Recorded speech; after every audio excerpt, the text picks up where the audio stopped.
de acuerdo. Creo que cumplió una labor de visibilización que antes no era tan claro.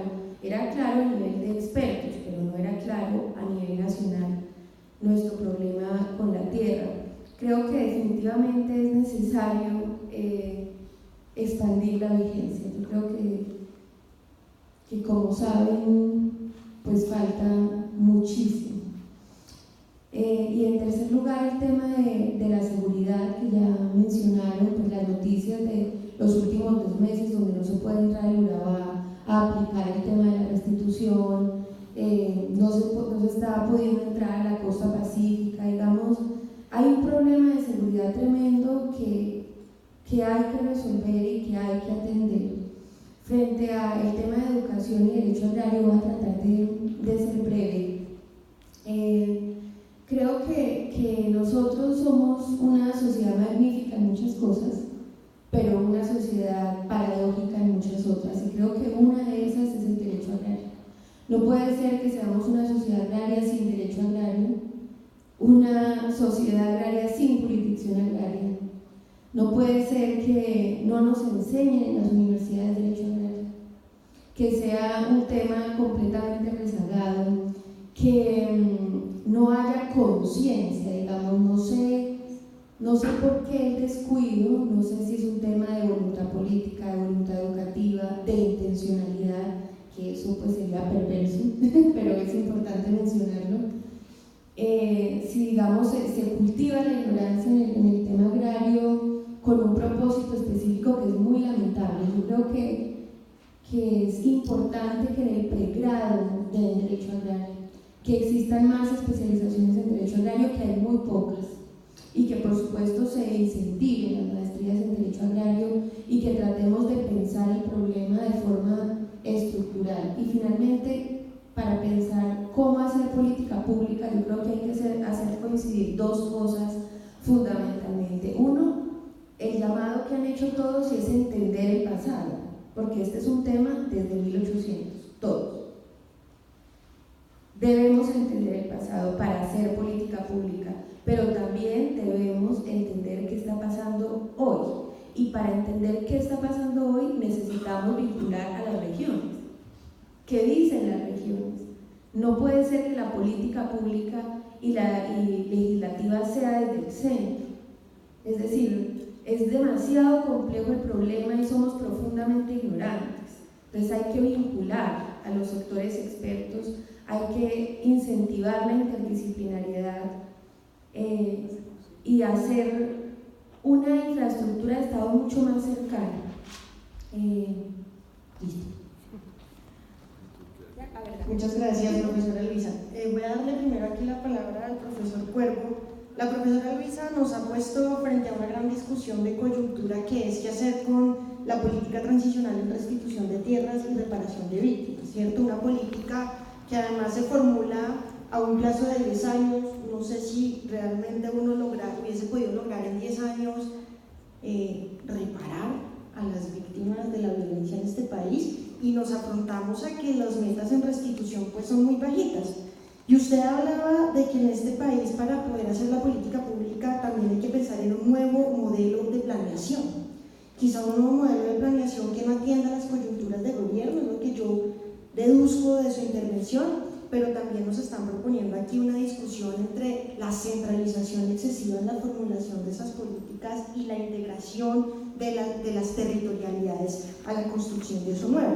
Y viendo que ya se nos está acabando el tiempo y el auditorio empieza a entrar en este proceso de agotamiento, la pregunta, profesor Cuervo, es ¿cuáles son sus recomendaciones para la formulación de la política pública de restitución de tierras vinculada con la política pública agraria que se afrontan a una gran discusión? El que hace, ¿para dónde va la política agraria? Pero ¿para dónde va también la política de restitución de tierras?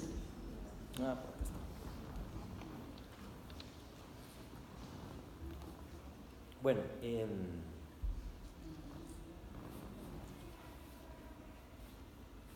me parece que la profesora Luisa tocaba algo que quiero señalar y dejarlo como una idea gruesa de esto, y es que uno podría postular como hipótesis, habría que probarlo a través de estudios desarrollados, pero lo que indican los estudios y cuando uno mira, por ejemplo, todos los considerandos que hay en el punto 1 del acuerdo de paz, retoman muchas de esas ideas, y es que las deficiencias de política agrícola que se han consolidado en el Estado colombiano por problemas de falta de institucionalidad, por problemas de falta de recursos, por problemas de voluntad política, al desarrollarse en el contexto del conflicto armado, la corrección de esas deficiencias ya hay que pensarlas en clave de reparación y en clave de justicia transicional, ¿sí? Entonces, un ejercicio que deberíamos hacer es que el punto 1 del acuerdo, donde si ustedes lo miran desde el punto de vista presupuestal, se juega el éxito del acuerdo, ¿sí? Ahí hay 5 puntos, se plantea 15 años como 128 billones para invertir y el 86% de los recursos se los lleva, entre comillas, el punto 1 del acuerdo. Es decir, si fuéramos a pensar, ustedes buscan el documento, está ahí disponible en la web, que se llama el marco de implementación del acuerdo de paz. En la parte final van a encontrar las cifras y el 86% del presupuesto estimado en estos 15 años es del punto 1 del acuerdo.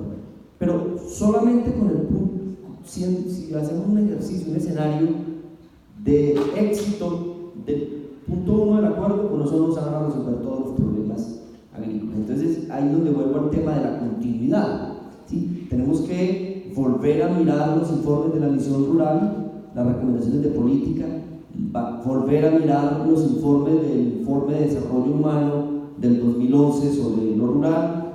Tenemos que empezar a mirar ya un informe que me encontré, que es las recomendaciones de la OSD, ¿sí? De la OSD en materia de política, donde están muchas de las recomendaciones de política que usted me pregunte y de las cuales yo no soy experto. Yo me baso en el tema de los expertos, pero muchas son muy recurrentes en el documento de Fedesarrollo, por ejemplo, y me baso en los expertos porque, como decía, no soy experto en el tema. Álvaro Balcázar y Carolina Rodríguez en el capítulo 2 de ese informe de Fedesarrollo habla de 3 tipos de políticas, ¿sí? Donde van a caber todos. La primera es la relacionada con regularizar y formalizar los derechos de propiedad de la tierra. Digamos, ese es como el primer punto. El segundo punto es resolver todos los temas de despojo que se dieron en el conflicto armado. Digamos, ese es un nuevo problema que hay que resolver. Hay que hacer más eficiente la asignación de la tierra, y Balcázar en eso plantea una discusión que es bien interesante. Dice, mire, hay que sentarnos a pensar si realmente la mejor distribución de la tierra debe ser la prioridad de política pública.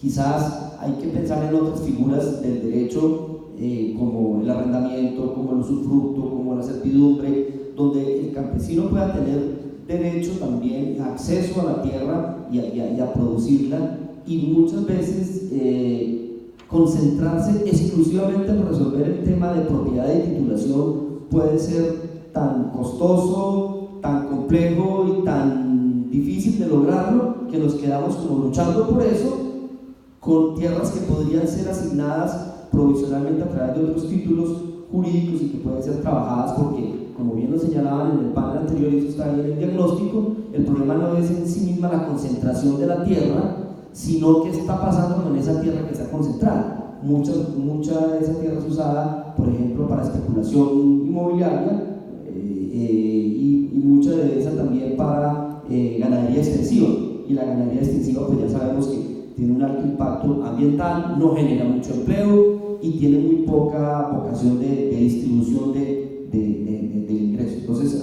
interesante revisar ese tema, porque siempre que uno escucha las discusiones sobre qué hacer, por supuesto que su distribución de la tierra aparece primero, y como que nadie lo discute, y uno dice, bueno, pero ¿distribuir para qué? Sería un poco la pregunta que se hace Álvaro Balcázar, y que me parece interesante. El otro tema, y eso coincide con lo que dice la OECD, el tema de la pregunta, la inversión en bienes públicos en el sector rural, ¿sí? Infraestructura, distritos de riego, vías secundarias y terciarias, capacitación técnica, sitios de comercialización, de acopio, todo esto que se llaman bienes públicos rurales, que son muy importantes y sobre el cual hay consenso, digamos, en la izquierda y en la derecha, ¿sí? Lo digo porque no sé si ustedes vieron que en el Congreso de la República el grupo de la FARC presentó un proyecto de ley para crear un viceministerio de vías secundarias y terciarias, y la noticia pasó desapercibida porque no tiene mucho nombre, pero le hice siguiendo un poco la noticia y es muy interesante. Y hablando con los expertos en el tema, dice: mire, el rezago que Colombia tiene en vías secundarias y terciarias, muchas de las cuales, y recojo dos de las cosas que ustedes decían, son responsabilidad de los entes territoriales, o bien de los departamentos o de los municipios, es tema.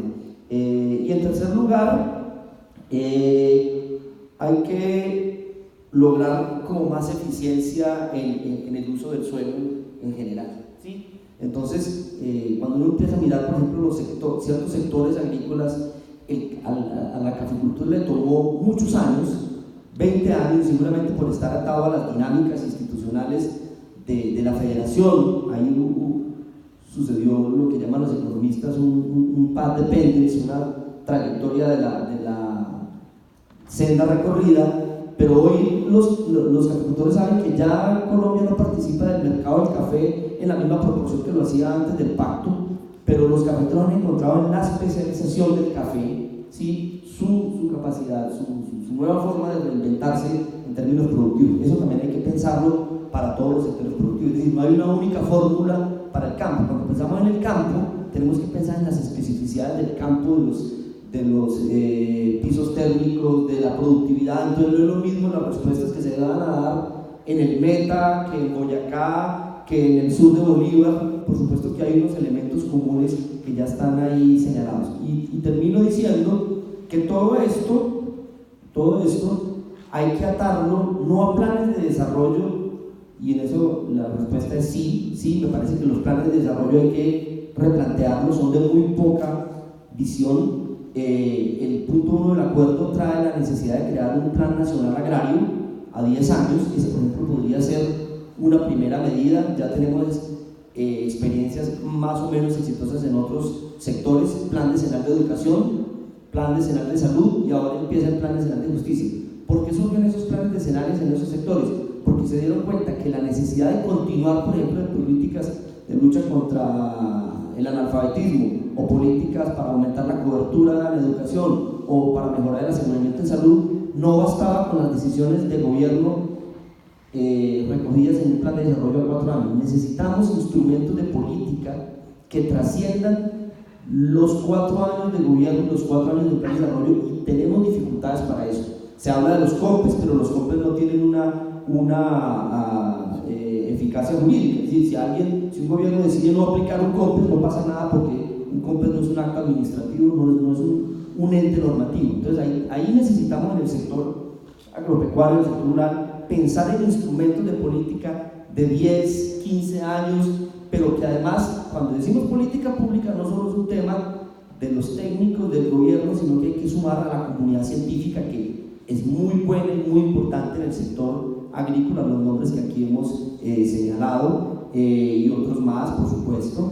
Hay que vincular de nuevo la participación ciudadana de los campesinos, de los trabajadores rurales, de los propietarios de la tierra, o sea, hacer más, con mucha mayor densidad institucional, política y social, las políticas, y no dejarlo a instrumentos técnicos que responden a la capacidad técnica de una entidad, como por ejemplo, no sé, el INCORA, que funcionó durante mucho tiempo, y entonces después dicen: no, acabemos con el INCORA, creemos una nueva institucionalidad, y se van quedando por el camino como una cantidad de tareas que habría que hacer y que hay que seguir haciendo en clave de largo plazo, de integralidad. Esos son problemas que vienen históricamente en el país. Buena parte del conflicto se explica y se justifica en su extensión por problemas no resueltos en lo rural, llamémoslo así, y a eso que lleguen actores armados ilegales, que lleguen narcotráfico. Es decir, hablar de políticas agrarias hoy, por ejemplo, en el Bajo Cauca antioqueño, donde ni siquiera los jueces de restitución pueden ir, y los funcionarios del Ministerio de Agricultura pueden ir, pues, como decía la profesora Luisa, si no resolvemos los problemas de seguridad y de control territorial, difícilmente vamos a poder implementar las decisiones que se vayan adoptando. Muchas gracias, profesor. Profesora Luisa, una última pregunta en esta perspectiva. Un poco acá entramos en una discusión también, y es que el tema rural y agrario no es solo el acceso a la propiedad, y que en eso hay otros múltiples factores de política pública no resueltos: la adecuación de tierra, el crédito, bienes y servicios, donde están vías terciarias. A su juicio, y usted que es tan conocedora del tema de restitución, ¿cuáles son esos grandes retos, además del tema de resolver la propiedad, que tanto en la política de restitución como en la política agraria debe afrontarse en el país? Bueno, antes quisiera referirme a dos cosas que acaba de plantear el profesor, y uno tiene que ver con el tema de la formalización de la tierra. Yo creo que hay un tema muy interesante ahí, y es que nosotros seguimos operando con la teoría del título y el modo, ¿sí? Y existe un título que debe cumplir unas características para que sea acreditado en nuestro ordenamiento jurídico y en la práctica judicial, porque no estoy hablando solo desde la teoría. Y un modo que es, pues, el famoso registro de la escritura pública en la Oficina de Registro de Instrumentos Públicos. Yo creo que eso debemos repensarlo para avanzar en la formalización. O sea, sabemos que existe una informalidad superior al 50%. Me parece que es importante pensar por qué seguimos en la informalidad. ¿Por qué? O sea, llevamos con el tema de la informalidad muchísimo tiempo. ¿Por qué aún está la informalidad? Yo creo que vale la pena pensar lo que se ha mencionado, y es el tema de la estructura civil canónica y lo que nos rige. Este es el título y es el modo, y cómo opera para formalizar la propiedad.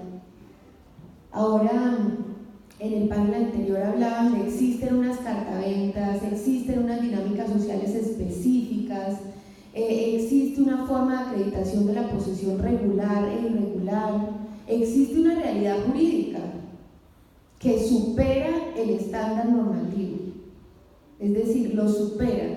La realidad queda completa, es decir, la norma queda completamente superada por la realidad.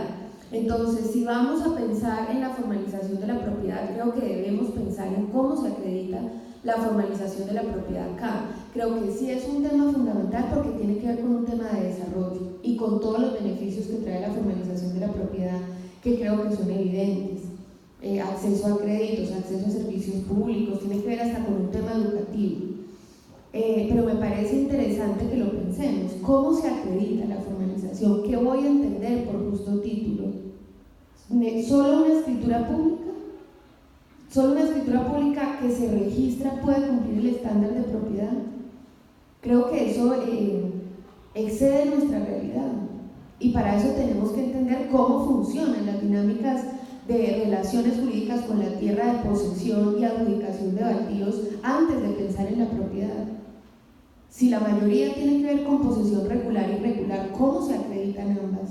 ¿Y cuál es el estándar jurídico que se exige desde el Código Civil? ¿Y cómo la realidad nos hace decir, por favor, repensemos cómo es la acreditación? Eso frente al tema de la formalización. Y lo segundo, frente al tema del escenario transicional.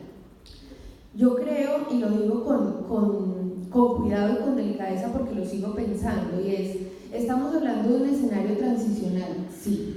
Debemos aplicarlo bajo un escenario transicional, por supuesto, que nos hace modular el ordenamiento jurídico. Pero si nos ponemos a pensar despacito en lo que tiene que ver con la tierra, pues está así desde siempre. ¿Por qué no se ha resuelto? Es un problema histórico. La doctora del panel anterior, Yamile, decía varias veces, bueno, esto es un problema que viene desde décadas anteriores, se está repitiendo, y entonces ahora decimos, la vigencia son 10 años, la política pública es de 3, hago esta reforma, vamos a 1000 en un problema que está desde 1800, y pues pensando en que es un momento específico con una temporalidad específica, no sé si lo vayamos a lograr. Es que es un problema desde siempre, no es nuevo. El hecho de que el escenario transicional, el acuerdo de paz y el acuerdo rural integral nos esté diciendo, miren que existen estos problemas, no quiere decir que no lleven décadas. Entonces, no sé si ahí tenemos que aplicar la temporalidad, el escenario transicional como un elemento que modula en una época específica para lograr un objetivo específico, que en este caso es la paz. Creo que eso merece pensarlo con más calma y pensar que es un problema estructural. Y la pregunta que me había hecho antes, ¿me la puede repetir, por favor? Me emocioné con la respuesta anterior y perdí el hilo conductor, perdón. Y estabilizar. Supongamos que este gobierno logra identificar lo que hay que hacer. Pues bueno, cuando se vaya y llega otro gobierno con otro enfoque, con otro discurso, interpreta las cifras de otra manera, hace énfasis en otros instrumentos y lo que se venía haciendo se pierde, y ahí es donde hay un déficit de política pública y un superávit normativo, que es lo que caracteriza buena parte del Estado colombiano y el sector agrario en particular. De acuerdo, perdón. Primero le ofrezco excusas que perdí la pregunta. Gracias. No, era eso. Básicamente, bueno. ¿Cuáles son los retos en esos otros escenarios de la política pública, ¿no? Bueno, yo creo que, para resumir, yo creo que el reto es, uno, superar la visión reformista. Yo entiendo que la ley da seguridad jurídica, lo entiendo. Sé que es importante, sé que la ciudadanía necesita certeza, pero creo que podemos pensar en un modelo diferente. No sé si centrarnos en el sistema judicial, no sé si centrarnos en cómo opera cada ente territorial, pero esperar a que sea la ley la que nos dé respuesta a todo y, digamos, reducir el conflicto que es tan complejo a un artículo, si da entonces creo que eso también es problemático. Entonces valdría la pena pensar en otras formas que no necesariamente tienen que ver con la reforma. Creo que es un reto. Segundo, pensar en qué es el criterio de la eficiencia. Entiendo lo de la sostenibilidad fiscal, entiendo que hay que avanzar, entiendo que existen unas agendas, pero creo que si es un problema que lleva tantas décadas, pues vale la pena pensar en qué es verdaderamente el criterio de la eficiencia. Y si el criterio de la eficiencia es el tiempo, me parece que la historia nos demuestra que eso no es verdad. Bueno, muchas gracias, profesora. Yo quisiera que cerráramos este panel con la intervención del procurador. Y creo que es muy importante resaltar que el Procurador Agrario, que es una de las instituciones más antiguas y sólidas del régimen colombiano agrario, que deviene de la ley 135 del 61 y que tiene a su cargo vigilar la reforma agraria y el desarrollo rural, a las entidades del Sistema Nacional de Reforma Agraria, y hoy la importante tarea de vigilar y controlar las actuaciones que en el marco de la restitución de tierras se hacen. Es clave que a partir de esa experiencia, usted como Procurador Delegado para Asuntos Agrarios y de Restitución de Tierras pueda sintetizar toda esta importante jornada de la mañana en cuáles son esos grandes retos de los problemas agrarios y de la restitución de tierras para poder avanzar y transformar efectivamente la sociedad hacia la construcción de una paz estable y duradera. Mónica, el tema es muy simple. Es tan antigua la figura del Procurador Agrario. Mi papá, que va a cumplir ya 100 años, fue procurador agrario, y en los años 70, 80, cuando yo le preguntaba qué significaba eso, él me lo resumió de una manera de la simpleza campesina, que es su origen. El procurador agrario, primero, el procurador es el que representa a la sociedad, es el abogado de quien no tiene abogado.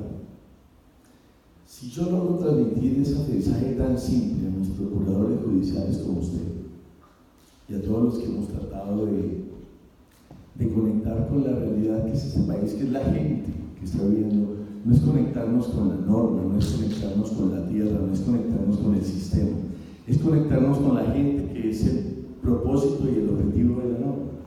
Entonces, si yo me conecto con el campesino, que no ha logrado históricamente obtener ningún beneficio de la institucionalidad ni de la ley, y conozco la necesidad, y le pregunto lo que yo le decía al director de la unidad de tierras: en tu formulario de restitución le preguntan al campesino que se acerca a reclamar tierras qué es lo que quiere, con qué se sentiría indemnizado.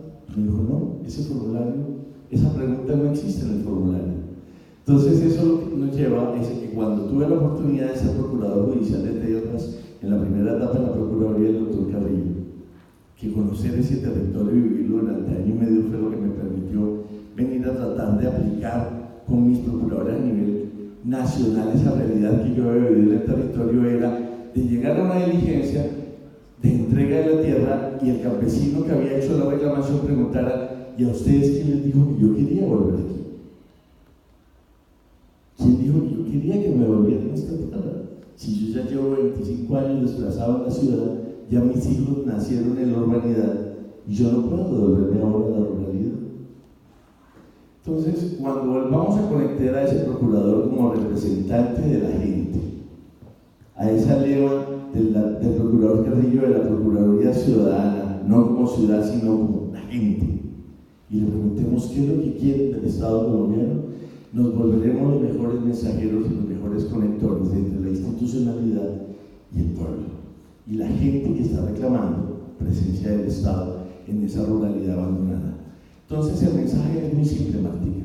Si ya nosotros logramos conectarnos a la gente y preguntarle qué es lo que quiere, y logramos traducir que en la ruralidad la lógica es distinta, porque es gente primaria, porque es gente en su esencia muy buena, y logramos decirle de que en la ruralidad la gente no puede vivir sin su tierra, que es lo que permite la Constitución cuando nos obliga a que le demos acceso al campesino, logramos entender que la política agraria y su capítulo de restitución de tierras es muy simple. Sin nivel de títulos no tenemos una información muy completa y nadie lo puede demostrar, y lo que quiere el industrial y el inversionista en la ruralidad es seguridad jurídica. Esto es decirle: hagamos el estudio con certeza de cada uno de sus títulos. Y miren que los casos no van a ser muchos, porque nos hablan de que la concentración de la tierra es de un 90% en muy poquita gente. Entonces digámosle a esa poquita gente que se arrimen con sus títulos y vamos a estudiarlos con la topografía, con la cartografía y con la legalidad. Y muy pocos van a poder demostrar que sus títulos vienen de cédulas reales que respetan la institucionalidad colombiana. Si hay falsas tradiciones, pero basadas en títulos que son baldíos, pues el Estado colombiano no creo que quiera ni pueda aspirar a controlar todos esos bienes públicos que tendría la ruralidad, con miles y miles de kilómetros cuadrados en baldíos. El Estado colombiano ha demostrado su ineficiencia manejando aún sus parques nacionales y sus parques regionales, que hoy en día deforestan cada día la minería ilegal y los explotadores de la madera. Entonces, aspirar a que el Estado tenga un control directo en esa territorialidad es muy difícil. ¿Quiere la gente seguridad jurídica? Se la podemos dar, pero en la legalidad. No, como decía Yamile, legalizando lo que no se puede legalizar.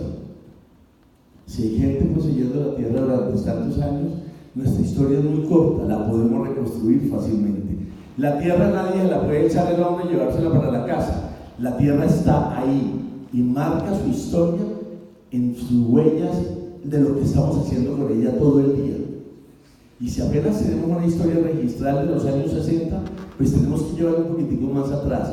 El que no pueda demostrar la legalidad de la manera de adquirir la tierra tendrá que venir a un sistema de legalizarla, y el Estado tendrá que dar esas herramientas, pero priorizando el acceso del campesino, de los pocos que quedan después del conflicto.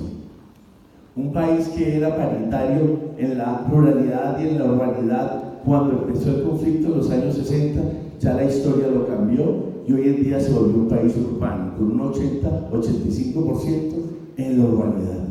Ese poquito que logró sobrevivir el conflicto tiene que ser el principal objeto del Estado y de la Procuraduría para darle tranquilidad y título a ese campesino originario que tiene su modo vivendi atado a la tierra.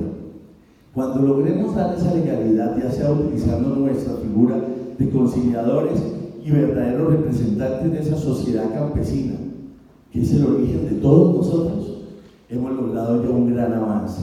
Y ahí sí empezamos a legalizar la gran empresa y la gran industria, después de que indemnicemos y reparemos al campesino que sufrió esa violencia. Y esa es la principal función de nosotros como procuradores.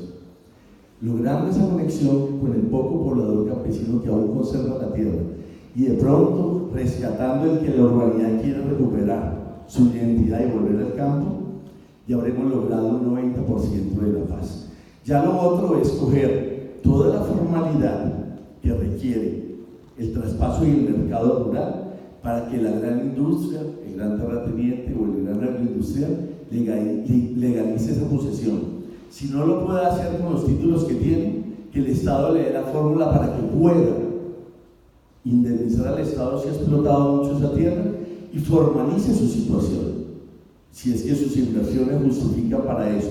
Y lo segundo es que el Estado cobre y obtenga el equilibrio fiscal que tenga, es cobrando el impuesto predial que requiere y conectado a una productividad para que el Estado, para que esa formalidad le dé al Estado territorial representado en sus municipios y los departamentos la estabilidad fiscal, cobrando un impuesto predial justo y equitativo que le permita darle a la gente en las regiones un estilo de vida digno, que es el que obliga a nuestra Constitución. Logrando esos puntos tan básicos, tan simples, creo que la Procuraduría, actuando como representante de la sociedad y saliendo de nuestra intervención exclusiva en los expedientes que nos asignan por intervención judicial y llevando esa actuación preventiva y esa actuación extrajudicial con acciones constitucionales transparentes y claras, podemos tener un gran logro como Ministerio Público. Muchas gracias, procurador. Muchas gracias, profesor. Muchas gracias, profesora Luisa. Y a todos ustedes, mil gracias por habernos acompañado, a la espera de que las reflexiones de este panel pues sirvan a ustedes de fundamento en cada uno de los lugares donde actúan para seguir construyendo una reflexión más profunda sobre esto, que es el panorama de los derechos de las y los campesinos, de los derechos de la tierra y el territorio. Mil gracias.